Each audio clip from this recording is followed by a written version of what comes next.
চেয়েছি, আমার মনে হয় গুরু ততটুকু আমাদেরকে দেওয়ার চেষ্টা করেছে। আসলে বাবা, ওই যে বিষয় হচ্ছে কি, বলার মতো মানুষ পাই না, তাই কাউকে জিজ্ঞেস করি না। আজকে গুরু পাইছি মনের মতো, বুঝাও গুরু নাকি, বুঝাও গুরু আজকে ভক্তের মনের মতো, যাতে তোমার পবিত্র কালামগুলো শুনে এই পাপি তাপি মানুষের দেহগুলো শীতল হয়। চমৎকার করে আমাদেরকে বুঝালেন, জবাবের কোনো কমতি নাই। আমার কাছে একটি প্রশ্ন গুরু করছেন, এটা গুরুর দয়া হয়েছে তাই করছেন। গুরু বুঝতে পারছে যে হয়তো আমার ভক্ত এই প্রশ্নের জবাব দেওয়ার উপযোগী হয়েছে, এই জন্যই করছে, নাইলে তো গুরু করতো না নাকি। আমি চেষ্টা করব, কারণ তিনি আমাকে যতটুকু শিখিয়েছে আমি তো সেখান থেকেই বলবো নাকি। আমার যদি না হয় সেটাও আপনার দোষ, আমার যদি না হইয়াও যায় তাইলে এটা আপনার গুণ।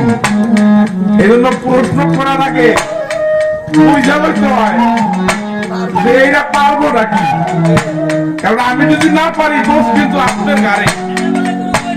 এক সময় যে পর্যন্ত যত যাই করছেন বাবা, সব কিছু কিন্তু মানে মারি খেয়ে যাবে যদি ভক্ত প্রশ্ন থেকে নাকি বাবা, ভুল করে যাই হোক। এখন আমার গুরু যেহেতু বলছে, তার মানে ওই কালাম সে আমার ভিতরে সৃষ্টি করে দিবে আমার দ্বারা, হয়তো বা আমি বলবো না, কে যেন আমাকে দিয়ে বলাবে। আমি করতে পারবো না, কে যেন কয় কিনা, কারণ ভক্তেরও কোয়ার কিছু থাকে না যদি গুরু ভক্ত মুখ দিয়ে কিছু না বলায়। প্রশ্ন করেছিলাম অতি চমৎকার করে, মানব দেহের প্রত্যেকটা কিভাবে কি হইল, 60 হাত লম্বা কিভাবে হইল, 12 মণ কিভাবে কি হইল, চেষ্টা করেছে যতটুকু দেওয়ার। আমি দয়াল সন্তুষ্ট, আমার এর বেশি দরকার নাই, কারণ আমার চাহিদা খুব অল্প।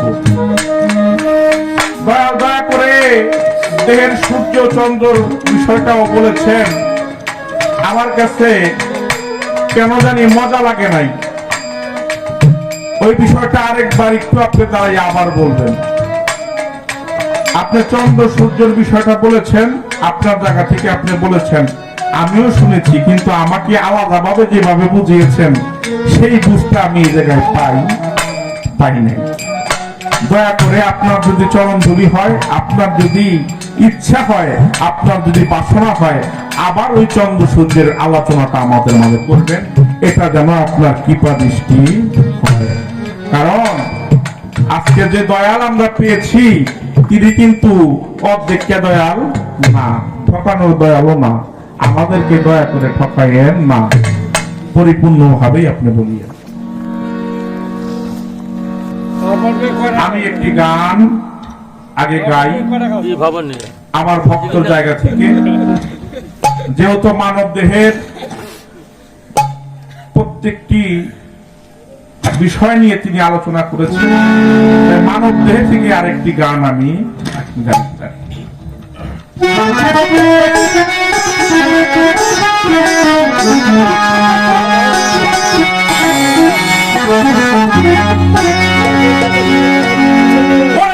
পঞ্চরস হয় কিবা বস্তু,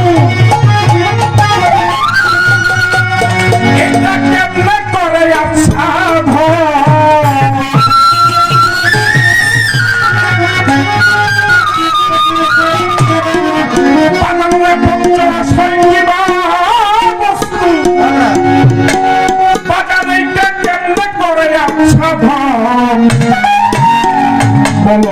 আমায় পঞ্চরসে বিবরণ দয়াল গো, দয়া করে বলো আমায় পঞ্চরসের বিবরণ।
ফুলে থাকে কোন পাত্রে কিভাবে রাখে আবার জান নাকি আঠা নাকি মুখে নাকি গায়ে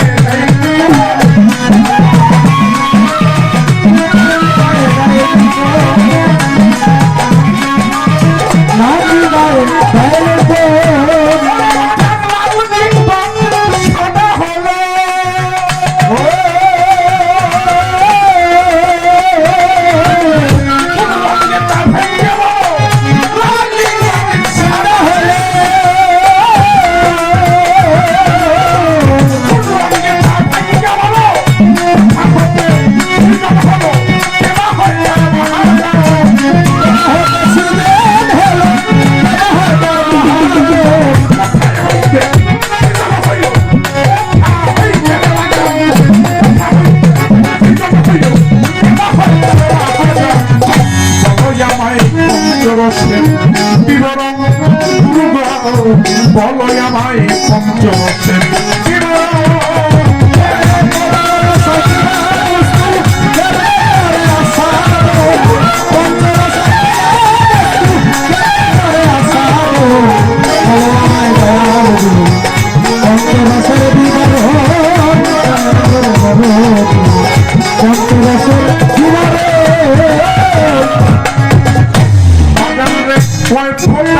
যাতে থাকে ও আব্বা কয় ফোঁটা ঠিক হতে থাকে কয় ফোঁটা সাধন জগতে আমার হবে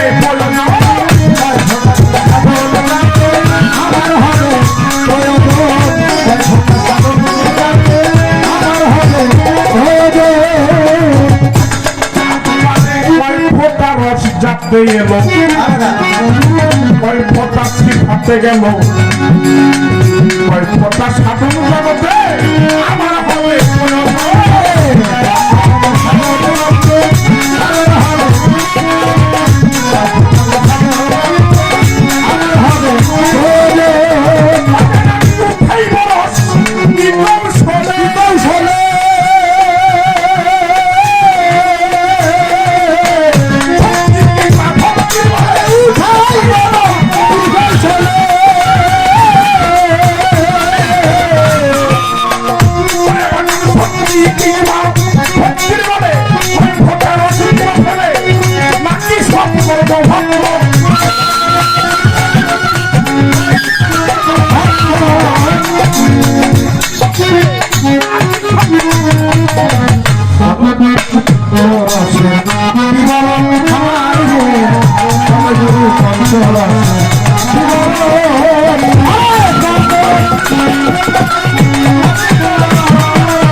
আব্বারে কয় ফোঁটা রস যাতে এলো কয় ফোঁটা ঠিক হতে গেল কয় ফোঁটা সাধন জগতে আমার হবে কয় ফোঁটা সাধন আমার হবে কয় ফোঁটা সাধন আমার হবে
ভোজন যায় বিফলে আসলে তার ভেতকি মূলে বুঝাইলে হই সচেতন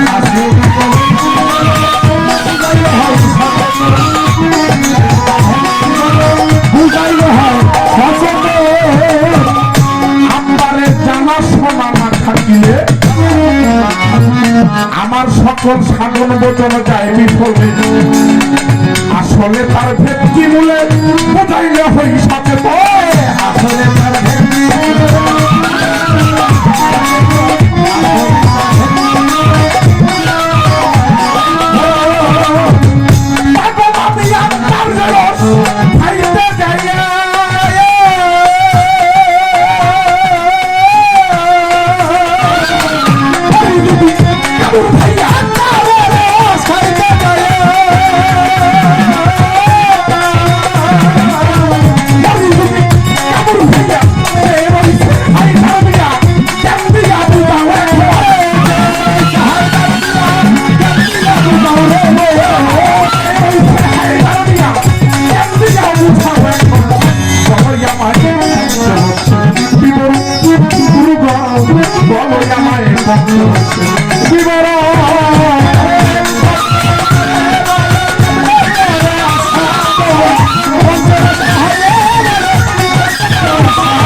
বাজানা মানুষ জানা শোনা না থাকিলে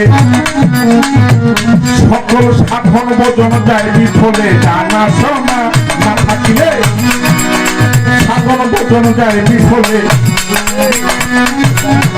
আসলে তার ভেতকি মূলে বুঝাইলে হয় সচেতন আসলে তার ভেতকি মূলে বুঝাইলে হয় সাধন আসলে তার ভেতকি মূলে বুঝাইলে হয় এই পঞ্চরসের বিষয়ে দয়াল আমার জানা শোনা না থাকিলে আমার সকল সাধন ভোজন নাকি যায় বিফলে আসলে তার ভেতকি মূলে বুঝাইলে হয় সচেতন আসলে তার ভেতকি বুঝাইলে হয় সচেতন আসলে তার ভেতকি মূলে বুঝাইলে হয় সচেতন বাজানারি আপনাদের রস খাইতে যাইয়া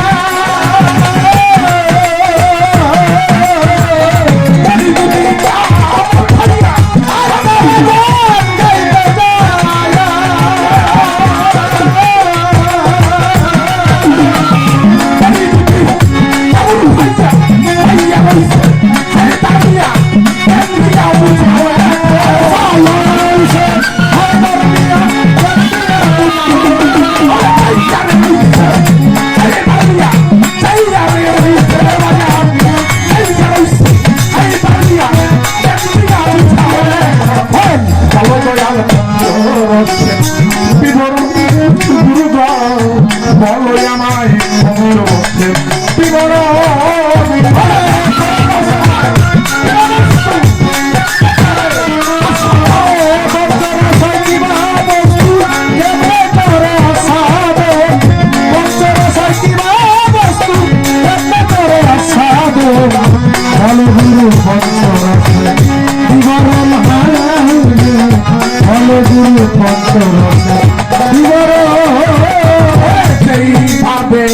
প্রশ্ন করে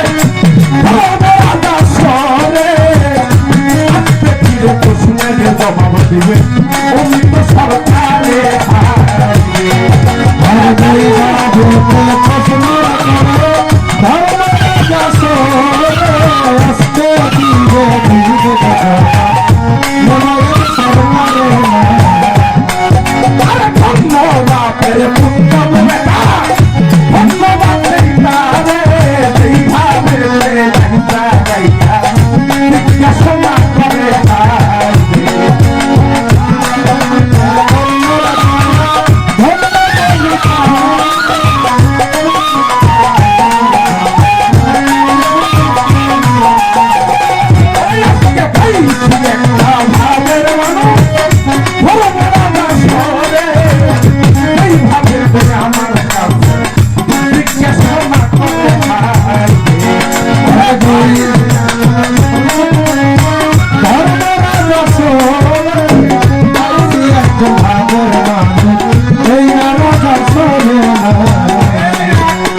শুনতে আমার দয়ালের কাছে আমি যে পাই শুনছি কিছু নতুন কথা, শুনছি কিছু নতুন কথা, আমার অন্তরে জাগে নাই ব্যথারে, শুনছি কিছু ভাবের কথা অন্তরে ব্যথারে, নতুন কথা। আমার গুরুজি আমার কাছে জিজ্ঞায় কোরআনের 29টা হরফ আছে, আমি জানিতে যে পাই ওরে ভক্ত তোমার হরফ কোনটা তুমি বলিবা সবাই। এই কথা শুনিয়া আমার একটা গান মনে পড়িয়া গেল, যদি এখন গাইতে হয় বাজা দাঁড়াইয়া কইব এটা তো গুরুর গান হইল। যেহেতু আমার বলছে 19 আর 20 বলছে না কথা, 19 আর 20 19 আর 20 বাজানে একটু গাইয়া শোনাই, কারণ আর কয়েকদিন পর যখন আমার খেলাফত দিয়া পাঠাই দিবেন আমার ভক্তরে আমি কি চালান দিয়ে খাইয়ে দিব। আমি একটু গাইয়ে শোনাই, আপনি দেখেন ভুল হয় কিনা। ঠিক আছে, ঠিক আছে। আমরা গানের জবাব আমি এটার ভিতরেই রাখবো। 19-এর সার কিন্তু 20, বুঝতে 19-এর সার হলো 20। ওরে কম সাধনায় কে কোথায় পায় কম সাধনা,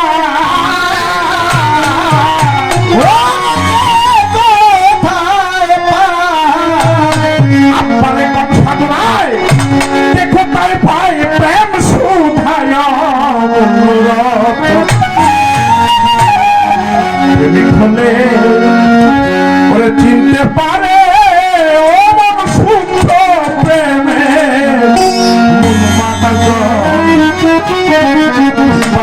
প্রেমিক হলে চিনতে পারে শুদ্ধ প্রেমে মন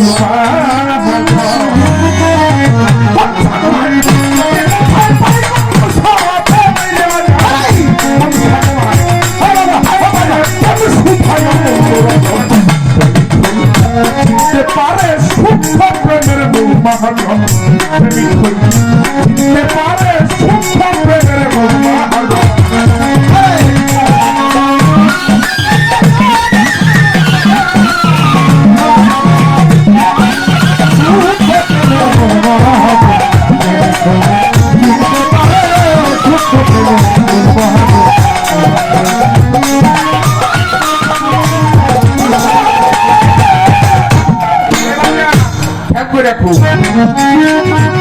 ওরে যখন মেমালি প্রেমের মিলন পেয়াসিয়া ভক্তি দিয়া তখন ভক্ত হইয়া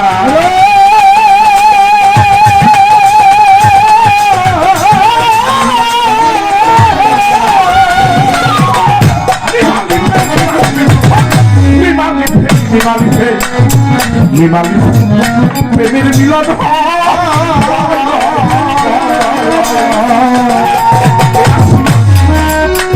ভক্তি দিয়া তখন বাজানো হইয়া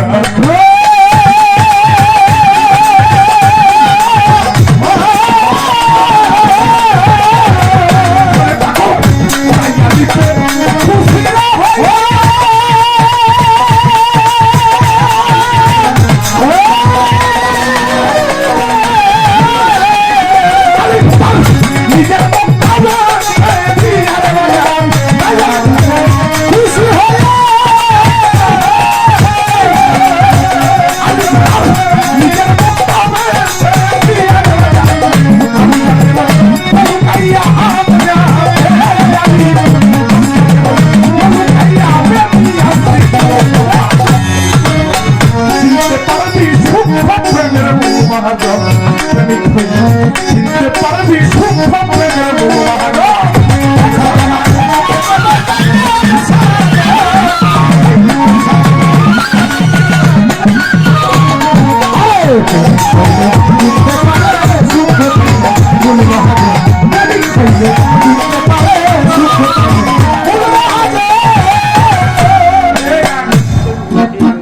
ওরে যখন মিমালি প্রেমের মিলন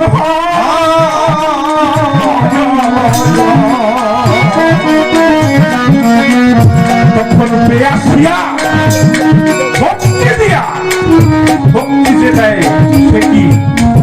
সে কি যে ভক্তি দেয় সে হচ্ছে ভক্ত। তখন পেয়াসিয়া ভক্তি দিয়া ভক্ত হইয়া নয়, তাই আলিফে খুশি হইয়া আলিফ তার নিজের লোকটা পেতে দিয়া আলিফ হাতটা রইল লুকাইয়া এই পেতে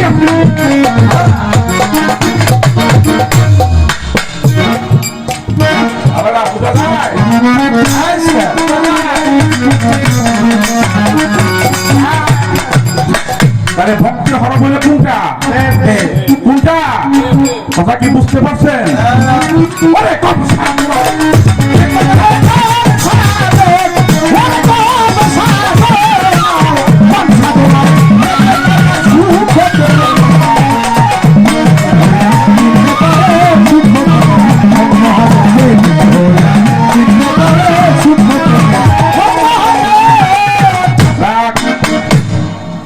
আমার কাছে যেভাবে জিজ্ঞেস করে আমার বলছিলাম একটা কথা যে আমার দয়াল বুঝবার পারছে এই বান্ডের ভিতরে যদি আমি এই কথাটা জিগাই তাহলে বের হইয়া আসবো, না বুঝলে তো আর জিগাইতো না নাকি?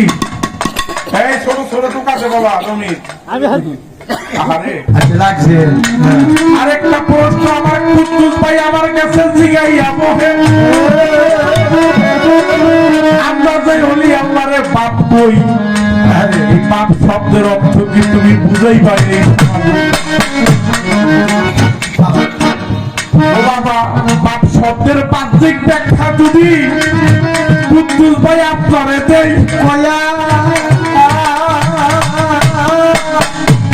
বাবাই অর্থ জ্ঞানী ব্যক্তি, শুনে নেই সবাইতে বসিয়া। আরেকটি ব্যাখ্যায় আছে বাবা শব্দের, আমি সেইটাও দিয়া যাই।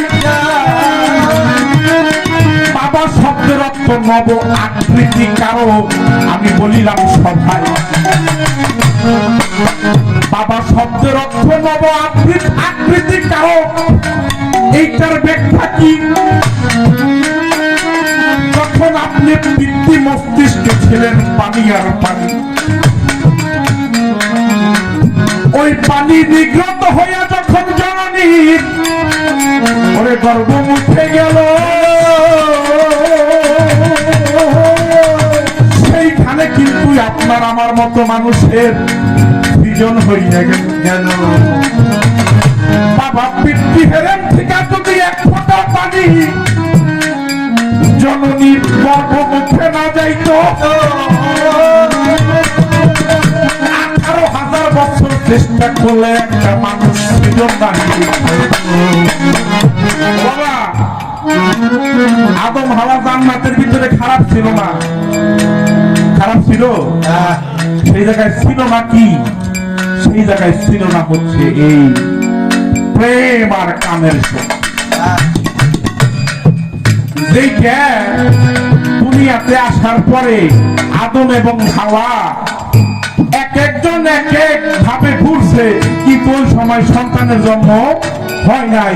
যখন দুইজনের মিলন হয়ে গেছে লা ইলাহা ইল্লাল্লাহু মুহাম্মাদুর রাসূলুল্লাহ পর্বতের উপরে, তখন সেই জায়গা থেকে মানুষের সৃজন হয়েছে। তাহলে বোঝা গেল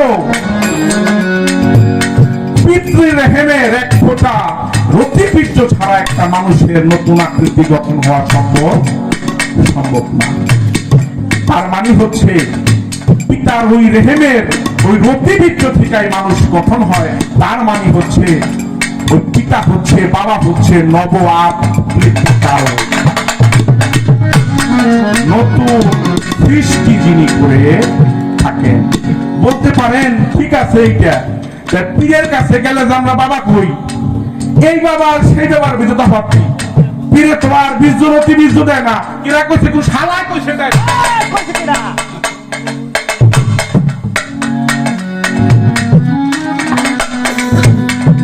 বাবা খাবেন পীর মুর্শিদের দরবারে যখন আপনি যাবেন, তখন আপনার কর্ম হবে জনি, আর গুরু জিহ্বাটা হবে লিঙ্গ। যখন গুরুর লিঙ্গ দিয়ে ভক্তের জনিতে যখন সে আঘাত করবে, সেখান থেকে একটা সন্তানের সৃষ্টি হবে। সেই সন্তানের নাম হচ্ছে জ্ঞান সন্তান। আর একটা জ্ঞান সন্তান যখন একটা মানুষের ভিতরে সৃষ্টি হয়, তখন সে আগের যত জন্ম থেকেও সে পূর্ণ জন্ম লাভ করতে পারে। এই আগে ছিল চোর ডাকাইত, দর্শনকারী, ব্যভিচারকারী। মুহাম্মদের সাল্লাল্লাহু আলাইহি ওয়াসাল্লামের সাহাবাতে রহমতে আয়েশা ওমর রাদিয়াল্লাহু তাআলা আনহুর মতো একজন ডাকাইত তো সোনার মানুষে পরিণত হয়ে গেছে না? তাইলে কি হয়েছে? নব আকৃতিকারও হয়ে গেছে। এই জন্য আমরা গুরুকে পিতা বলি। বাজা বাজা, এই কথা ছিল, জবাব দিলাম সবাই।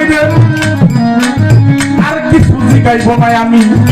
আসলে শুধু একটা কথা জানিবার চাই, করে গুরুধন দয়া করে আবার বুঝাইয়া দিবেন আমায় চন্দ্র সূর্যের বিবরণ। খেয়াল করে শোনেন গুরু, আমার প্রশ্নটা একটু ছিল ব্যতিক্রম।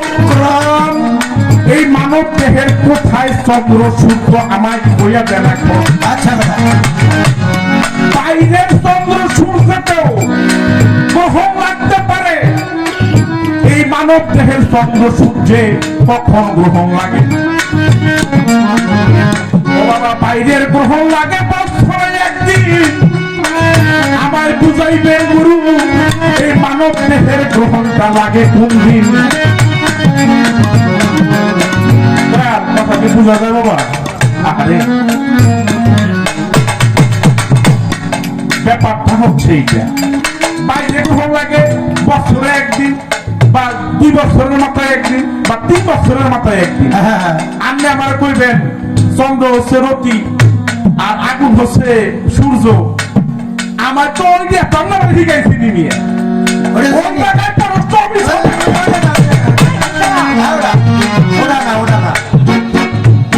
ওরা তো আমি জানি। আপনি ভক্ত বানাইছেন, কিন্তু ভক্তের খাস ছিলেন নাই। কোন খাস এইটারে বানাইছেন ওটা মনে হয় ভুলে গেছেন বাবা। ওই কথা আমি সরকার দিয়ে না, ঠিক আছে, বিপদে পড়ছে।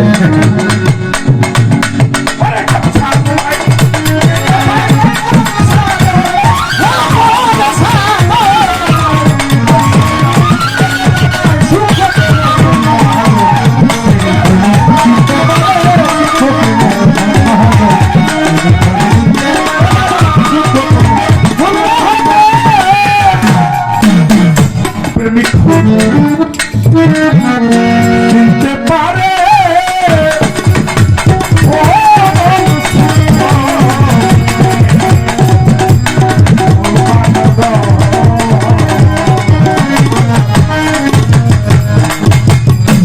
আমি আমার দয়ালের কাছে একটি প্রার্থনা গান গাই।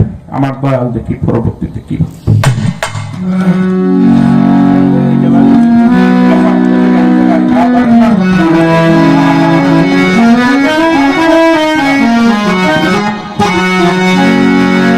আমি ভব নদী কেমনে রে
চাইয়া দেখি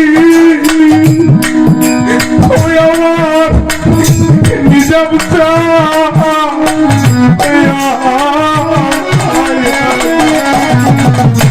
ওরে বাবা পিছন দিয়ে চাইয়া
আমি পিছন দিকে চাইয়া দেখি পড়ার চাপলে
আমার নিজাম চান, আমার বাজার রে, আমার জানু বাবা রে, আমার শুনে সামাল চান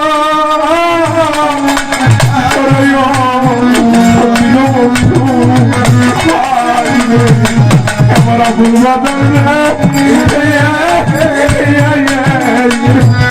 ওরে আমার রশিদ বাজা, আমার তুলা চালবে, আমার নিজাম বাবা রে, আমার তরুতির আসা ছিল ভাই বেড়াদার আমি